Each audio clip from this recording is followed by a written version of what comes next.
গ্রামের নাম ছিল কুড়ালপুর। কুড়ালপুর একটি শান্ত ও ছোট্ট গ্রাম, যেখানে বেশিরভাগ মানুষ কৃষিকাজ করে জীবনযাপন করে। তবে গ্রামের বাইরে একটি পুরনো বাড়ি রয়েছে, যা বছরের পর বছর তালাবদ্ধ পড়ে রয়েছে।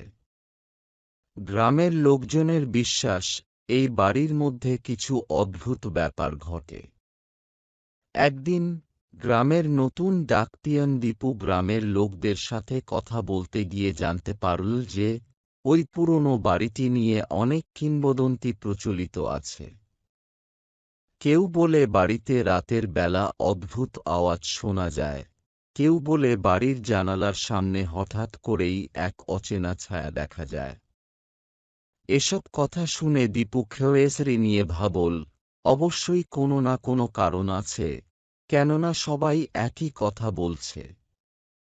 এক রাতে দীপু ঠিক করল যে সে ওই পুরনো বাড়ির রহস্য উদ্ঘাটন করবে। সে পায়ে হেঁটে বাড়ির দিকে রওনা হল। রাতের অন্ধকারে বাড়ির কাছে পৌঁছালে তার মন কিছুটা অস্থির হয়ে উঠল। বাড়ির পুরনো দরজাটি খোলার পর সে ভিতরে প্রবেশ করল। বাড়ির ভেতরের অবস্থা খুবই ভীতিকর ছিল। ধুলোময় আসবাবপত্র, সাইটে পড়ে থাকা পুরনো বই এবং এক ধরনের নিস্তব্ধতা।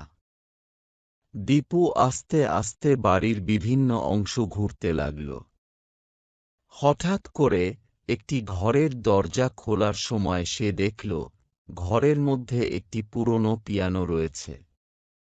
পিয়ানোটি স্বাভাবিকভাবে বাদ্যযন্ত্রের মতোই, কিন্তু তার ওপর কিছু অদ্ভুত আবছা আলো পড়ছিল। অভ্যন্তরীণ আলো দেখে দীপু পিয়ানোটির কাছে গেল এবং তার ওপরে হাত রাখল। ঠিক সেই মুহূর্তে পিয়ানোটি নিজে থেকেই সুর তুলতে শুরু করল। প্রথমে কিছু হালকা সুর, তারপর কিছু তীব্র এবং রহস্যময় সুর। দীপু ভয় পেয়ে গেল, কিন্তু সেই সাথে কৌতূহল বৃদ্ধি পেল। পিয়ানোর সুরের মধ্যে একটি মহিলার কণ্ঠ শোনা যাচ্ছিল, যা দীপুকে প্রচণ্ডভাবে ভাবাচ্ছিল। সেই কণ্ঠ বলছিল, আমাকে মুক্তি দাও।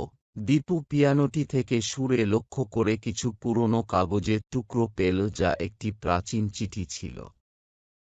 চিঠি পড়ার পর দীপু জানতে পারল যে বাড়ির প্রাক্তন মালিকের নাম ছিল অমলা দেবী। তিনি একসময় এই বাড়িতে বসবাস করতেন, কিন্তু কিছু কারণে তিনি অমরত্ব লাভ করেছিলেন।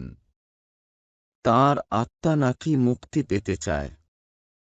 চিঠিতে লেখা ছিল যে, তুমি যদি আমার আত্মার মুক্তি চাও, আমাকে মুক্তির পথ দেখাতে হবে। দীপু চিঠি পড়ে বুঝতে পারল যে তাকে একটি বিশেষ পদ্ধতিতে এই প্রাচীন বাড়ির চারপাশে একটি রক্তের হালকা দিয়ে এক বিশেষ চিহ্ন অঙ্কন করতে হবে, যা অমলা দেবীর আত্মার মুক্তি দেবে। দীপু সেই সব নির্দেশ অনুসরণ করে বাড়ির চারপাশে চিহ্ন অঙ্কন করল। চিহ্ন অঙ্কন করার পর পিয়ানোটি আবারও সুর তুলতে শুরু করল, কিন্তু এবার সুরটি ছিল শান্ত ও সুন্দর। দীপু অনুভব করল যে বাড়ির ভেতরে থাকা অন্ধকারের উপস্থিতি ধীরে ধীরে সরে যাচ্ছে। তারপর রাতভর দীপু বাড়ির ভিতরে বসে অপেক্ষা করল।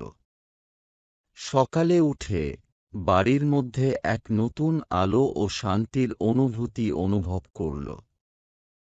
গ্রামের লোকেরা বলল, পরে ওই বাড়ি আর কোনো অদ্ভুত ঘটনার জন্য পরিচিত হয়নি।